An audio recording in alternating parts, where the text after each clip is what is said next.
Here's our pal, Brian Snitker. Haven't had a chance to talk to him in a while, and he says hello. Skip, always a pleasure. How are you today? Happy holidays as well. Things good? Happy holidays, Chris. Thanks for having me. You got it. Always a pleasure. All right. You had both realms of it the last couple years. The 10-run inning in Game 5 probably could get over that a little easier, maybe, than being that close to a World Series appearance. Give me some emotional thought here. Last two postseasons, how it sat with you in the offseason. Let me hear. No, it was honestly, it was unbelievable experience last year. I had told the players, I kind of everybody was harping on the fact that we hadn't won a playoff series in a number of years here in Atlanta.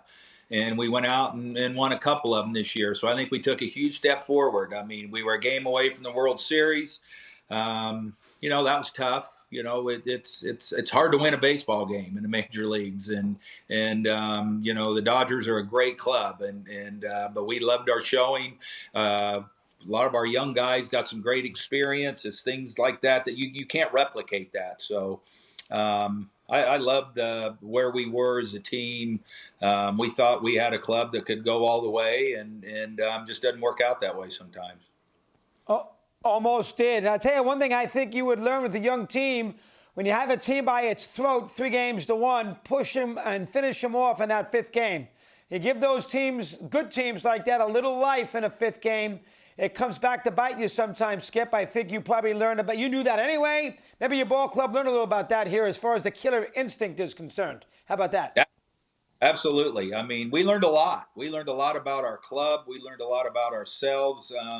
Just that experience was unbelievable. And like I said, it's we had every intention of doing that. And in Game 5, it just didn't work out that way. And even in Game 7, I mean, that people asked me early on, it's like, what's my favorite Game 7 experience? And I said, well, I'm fixing to have it, because I'd never been a part of a Game 7. Been part of a couple of Game 5s, but not Game 7. So it was a great experience. I was really proud of our guys, and hopefully we can take it a step further next year.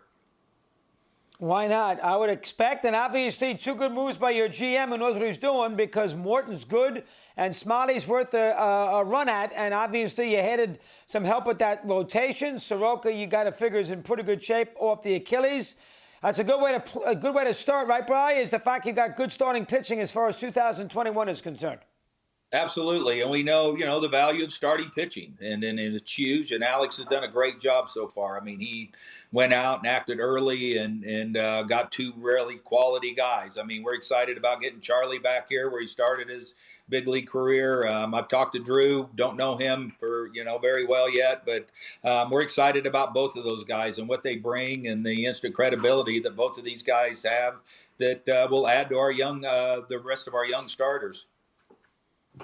Soroka, do you feel confident that he'll be ready to go pretty soon in the season? What's the status? That Achilles, you can come back from that. We've seen it in other sports. Durant, we obviously saw Kobe. Soroka, much younger. I don't know about the pitching scenario. Give me some thoughts on the Achilles recovery for him. What can you tell me?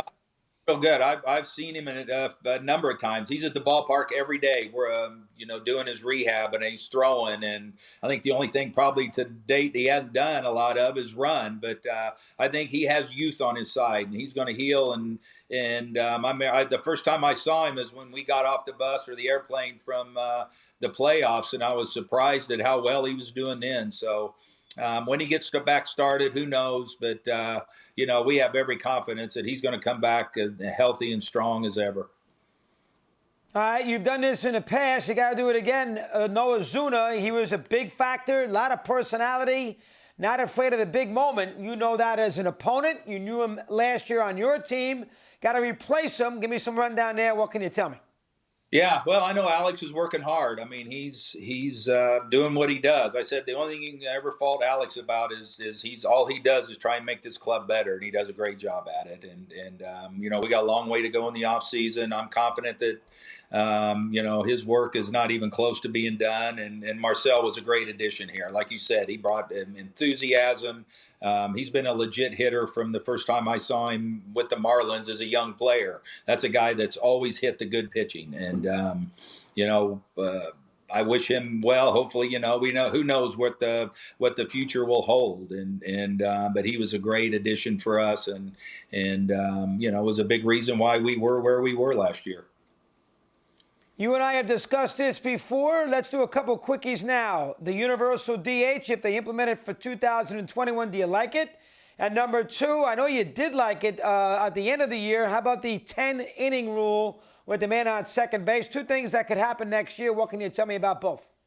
Yeah, I like the DH. I mean, after having it and being a part of it for the entire season, I like it. And I will prepare this year as if there's not going to be one, because there isn't yet. So we'll again adjust and adapt like we do if the rules change. I wasn't sure about the 10 putting the guy at second base in the 10th inning.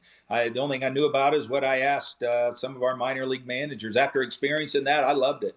I thought it was great for the game. I thought it added, the little spice to the game and eliminated some of those long games and that become home run derby. So I'm all for both of them. Excellent. I'm with you there too, especially the latter. I love the 10th inning stuff. Me being the old traditionalist, I got to be sold on a DH. All right, how about getting ready for next year? There's still some uncertainty, Brian, with the pandemic and spring training and all those kinds of things. I guess right now, December 18th, you can't worry about it too much, but I'm sure you have a couple of different spring training plans. A quick one, a long one. When it starts, I'm sure in your mind, you've been around a long time. You've seen a lot of things down the road. I'm sure you got a couple things in mind here, no matter what spring training looks like. Give me some thoughts on that for a sec. Go ahead. Chris, right now we're going to go into this thing like we're going to report in February and have a normal spring training until we don't. And we've seen those different scenarios take place. We've already experienced them. So we do have those in place. And I think especially people in our industry are really good at adjusting. And I think we'll all look ahead to starting on time. If we don't, then we'll adjust midstream like we did last year, and everything will be fine. We're really good in this age now, especially after 2020, of adjusting and adapting as players, coaches, managers, front offices, everybody. So we can plan for what we can, and like I say, we'll plan for normalcy until it's not. Good job, Brian. Always a pleasure. You have a happy holidays. We'll see you down the road. Appreciate you coming on as usual. Thanks, Chris. Happy holidays to you.